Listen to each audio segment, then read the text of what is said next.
ଟିକିଏ କଥାରେ ଯେଉଁମାନଙ୍କ ମନ ଚଳଚଞ୍ଚଳ ହୋଇ ଉଠୁଛି, ବୁଝାବଣା ଅଭାବରୁ ଯେଉଁମାନେ ଜୀବନ ହାରିବାକୁ ପଛଉନାହାନ୍ତି, ଅଳ୍ପ କିଛି ଯନ୍ତ୍ରଣାର ପାହାର ସହିପାରୁନାହାନ୍ତି, କଥାରେ କଥାରେ ଜୀବନ ହାରିବାର ଯୋଜନା କରୁଛନ୍ତି, ଟିକିଏ ଭୁଲରେ ସମ୍ପର୍କ ବିଚ୍ଛେଦ କରିଦେଉଛନ୍ତି, ତୋର ମୋର ବୋଲି ଜାବୁଡ଼ି ଧରୁଛନ୍ତି।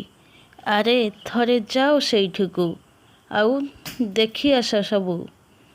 ସେସବୁ ଦେଖିଲା ପରେ ସବୁ ବୁଝିପାରିବ।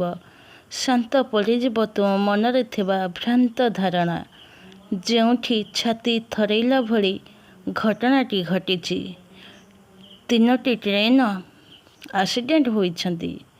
ସେଇମାନଙ୍କ ପାଖକୁ ଯାଇ ପଚାର, ଯେଉଁମାନେ ଅଳ୍ପକେ ବର୍ତ୍ତି ଯାଇଛନ୍ତି। ସେମାନେ କହିବେ ଜୀବନ କ'ଣ? ଆଉ କ୍ଷତାକ୍ତ ହୋଇଥିବା ମଣିଷଙ୍କୁ ପଚାର, ସେମାନେ କହିବେ ଯନ୍ତ୍ରଣା କ'ଣ? ଓ ସେମାନଙ୍କୁ ପଚାର ଯେଉଁମାନେ ଉଦ୍ଧାର କରିଛନ୍ତି, ଜାତି କ'ଣ? ଯେଉଁମାନଙ୍କ ଲାଶର ପରିଚୟ ମିଳୁନାହିଁ, ସେଇମାନଙ୍କୁ ପଚାର ଜୀବନର ମୂଲ୍ୟ କ'ଣ? ତେଣୁ ବନ୍ଧୁମାନେ, ସମୟ ଥାଉ ଥାଉ ନିଜକୁ ସଜାଡ଼ିବାକୁ ଚେଷ୍ଟା କରନ୍ତୁ। କିଏ ଜାଣେ କାଲି କ'ଣ ଘଟିପାରେ।